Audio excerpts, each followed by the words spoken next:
Assalamualaikum warahmatullahi wabarakatuh. Perkenalkan, nama saya Jessie Maneta Antoni. Di sini saya akan menjawab pertanyaan dari Pak Wiwin, yaitu 1. Definisi cara pemijahan menurut De Jong dan menurut Prabu, dan sebutkan contoh ikannya. Menurut De Jong yaitu pada tahun 1940 mengemukakan bahwa untuk pemijahan yang bersifat sebagian, sebelum terjadi pemijahan didapatkan dua kelompok telur yang berpijah. Sesudah berpijah didapatkan selain kelompok stok telur yang, namun ada pula kelompok telur yang berukuran lebih besar yang sedang mengalami tahap pematangan dan akan dikeluarkan dalam pemijahan berikutnya. Contohnya yaitu ikan bawal, ikan selayang, ikan selar malam, ikan bentong, dan ikan selar kuning. Dan sedangkan menurut Prabu pada tahun 1959 mendapatkan pemijahan pada spesies yang perodik dibagi menjadi 4 macam, yaitu 1. Tipe A, yaitu pemijahan hanya berlangsung 1 kali dalam 1 tahun dan dalam waktu yang pendek. Kelompok telur yang matang dalam ovari dapat dibedakan dalam kelompok telur stok. Tipe B, yaitu dicirikan dengan pemijahan yang berlangsung selama 1 kali dalam setahun dalam waktu yang lebih lama dari tipe A. Tipe C, yaitu pemijahan yang berlangsung sebanyak 2 kali dalam setahun, dan tipe D, yaitu pemijahan yang berlangsung sepanjang tahun tanpa terputus-putus. Contoh ikannya yaitu adalah ikan sewangi, telepon buta, teri, ikan tiger, dan dorap urigala. 2. Apa itu pembuahan, dan tuliskan satu jenis pembuahan dan sebutkan biotanya. Pembuahan adalah bersatunya oosit atau telur dengan sperma membentuk zigot. Pada proses ini masing-masing mengandung gen pembawa sifat keturunan sebanyak 1 sel atau haploid, dan hanya 1 sel sperma yang dibutuhkan untuk membuahi 1 sel telur atau monospoem. Jenis pembuahan. Contoh jenis pembuahannya yaitu adalah ovipar atau bertelur. Ovipar adalah salah satu cara perkembangbiakan hewan dengan cara bertelur, yang pada umumnya mempunyai ciri-ciri telurnya dierami sampai menetas oleh induknya. Dan sedangkan menurut Kamus Besar Bahasa Indonesia adalah tipe produksi ini adalah yang mengakibatkan telur yang dikeluarkan berkembang dan menetas di luar badan induknya. Contohnya adalah ikan nemo. 3. Ceritakan bagaimana cara pemijahan alami sesuai biota yang kamu sukai. 1. Pemijahan yang terjadi pada kuda laut. Kuda laut adalah satu-satunya hewan di dunia di mana jenis jantannya lah yang hamil. Bukan berarti jantan yang menghasilkan telur, tetapi yang menghasilkan telur tersebut tetap dihasilkan oleh betina. Yaitu prosesnya untuk melakukan pemijahannya masing-masing, kuda laut mencari pasangannya.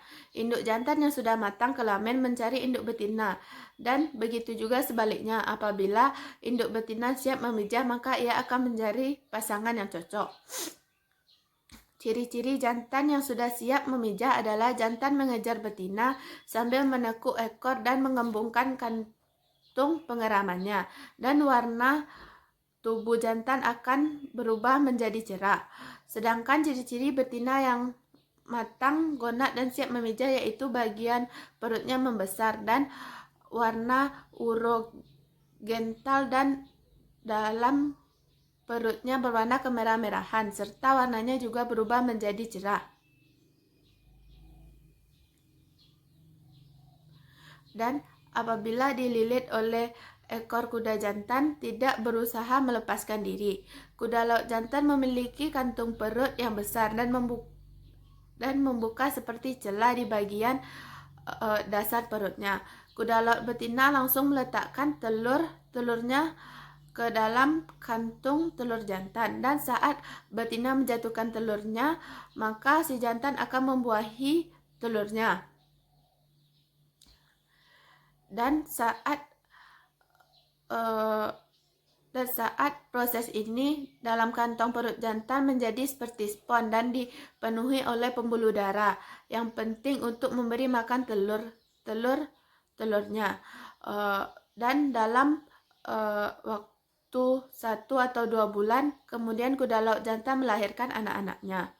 2. Pemijahan pada ikan nemo atau ikan badut. Dalam kelompok ikan badut dikenal dengan sebutan ikan giru atau anemone fish. Ada hierarki dominasi yang ketat. Ikan badut yang bertubuh paling besar dan agresif dan berkelamin betina akan berada di tempat yang paling atas. Dan dalam suatu kelompok, proses perkawinan yang dilakukan hanya dilakukan oleh 2 anemone fish, jantan dan betina, melalui proses fertilisasi eksternal. Ikan badut juga dikenal sebagai hermaprodit berurutan, yaitu artinya di awal perkembangan mereka akan berjenis kelamin jantan, dan ketika mereka dewasa, ikan badut jantan terbesar akan menjadi betina. Jika betina mati atau terbawa arus, dan kemudian jantan yang tersisa akan naik level dalam hierarki.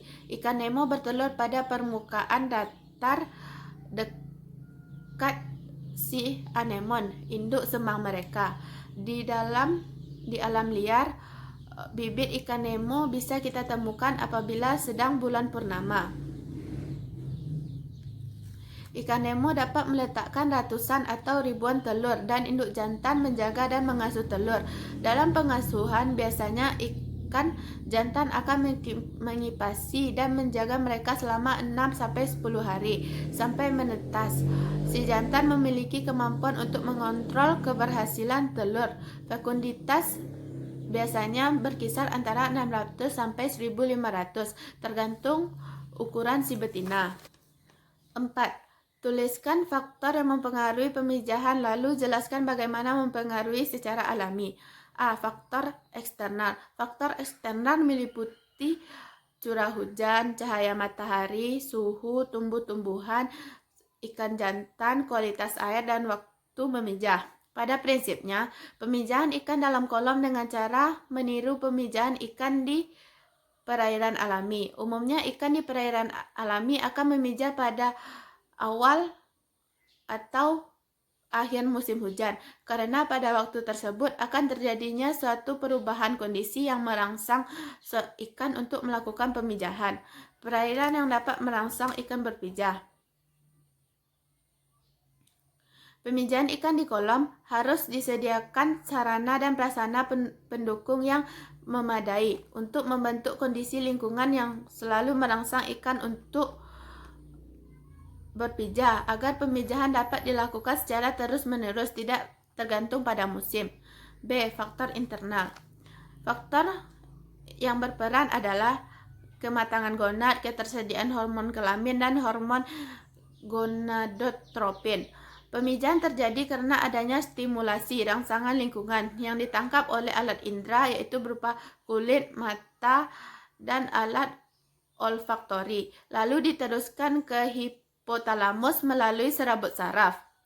Hipotalamus memproduksi releasing hormon gonadotropin yang dapat merangsang kelenjar hipofisa untuk memproduksi hormon gonadotropin melalui serabut saraf, lalu melalui aliran darah akan menuju ke testis dan ovarium dan merangsang gonad untuk memproduksi hormon steroid yang menjadi mediator langsung untuk pemijahan. 5. Mengapa ikan sekarang pada ukuran kecil atau umur muda telah matang gonad dan melakukan pemijahan? Karena pada zaman sekarang sudah banyaknya dilakukan rekayasa oleh para pembudidaya agar ikan yang mereka pelihara cepat menghasilkan keturunan dan memijah. Rekayasa yang dilakukan pembudidaya mulai dari rangsangan pada tempat tinggal yang dibuat sedemikian rupa agar ikan terangsang untuk melakukan pemijahan, tidak tergantung pada musim lagi. Dan juga adanya rangsangan dari luar seperti suntik hormon yang dilakukan oleh pembudidaya kepada ikan, yaitu suntik hormon gonadotropin untuk stimulasi pemijahan, yaitu merangsang keluarnya telur dan sperma ikan. Kadar hormon yang diberikan kepada ikan ditentukan dari satuan bobot ikan tersebut dan juga bisa dipengaruhi oleh pakan atau makanan yang dimakan oleh ikan itu sendiri. Baiklah, sekian dari saya. Apabila terdapat kekurangan dan kesalahan, saya meminta maaf. Assalamualaikum warahmatullahi wabarakatuh.